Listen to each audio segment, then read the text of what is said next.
Good morning, Africa. My name is Rorosang, also known as Chiamaka across Africa, and you're tuned into Good Morning Africa. We're still continuing on our topic that we picked up from last week, looking at management. And in studio today, we're joined, and he is absolutely no stranger to us now. I think it's becoming his second home, I'm sure. He's Dr. Eresia-Eke, and basically he's going to be talking to us about the indicators of monitoring and evaluation. Good morning, sir.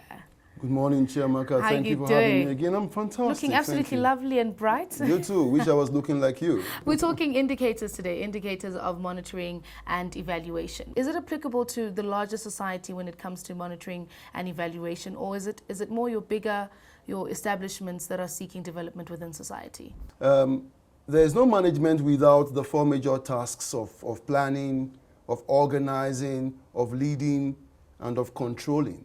Monitoring and evaluation sits under the task of controlling. What is control function? What is a control task? It's merely about ensuring that what you wanted to achieve, you did indeed achieve. It is a remedial function of some sort. Yeah. Okay. Now, in terms of development and societies at large, when there is an issue in society and we institute a project, a program, or a policy, we therefore suggest that there is a monitoring and evaluation component that goes with it. The reason is that we can never be sure that the programs or the projects or the policies have changed what they were supposed to change.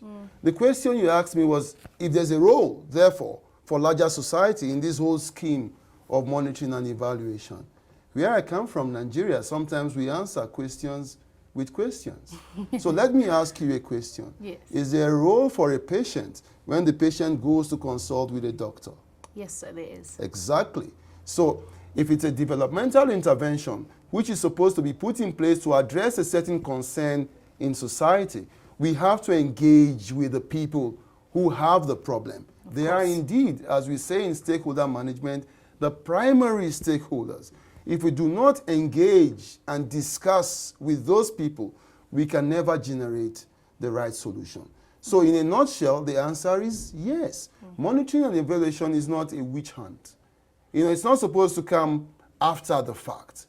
We will get the people involved from day one as we attempt to monitor this solution that is supposed to address their concern or their challenge or their problem. So it isn't quite good monitoring and evaluation if the society doesn't get involved with it. So I'm taking from what you just said now, one could draw the conclusion that sometimes, projects fail or businesses fail, not because the work is not being done, but because maybe the monitoring and the evaluation system is a bit outdated or is not, giving them the information that they necessarily require. Yeah, clearly people speak about monitoring and evaluation across Africa, but they know very little about it. It's a case of lip service.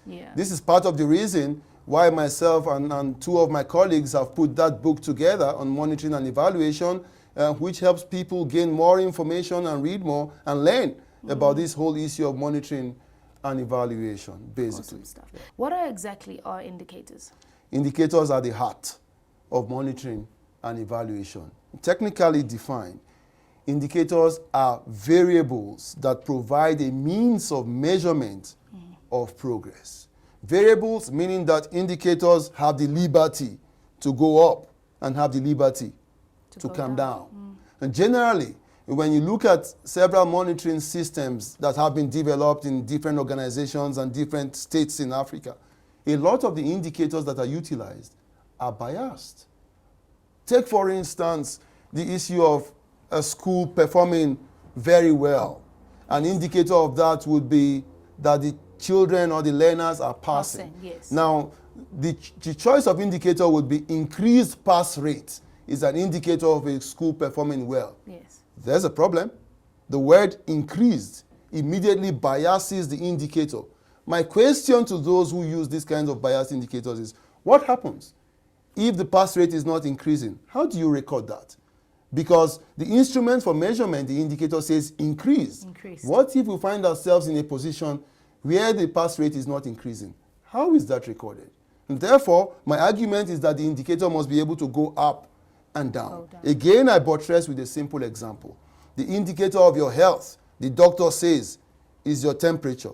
He doesn't say, increased temperature or reduced temperature. He says the temperature is an indicator of your health. Now, when you get into the hospital, they take a measurement of your temperature. In that column, they just record temperature. It doesn't say increased temperature. No, it just says temperature, meaning the temperature can go up and can come down. Before I let you go, I'm going to ask you, what is a baseline?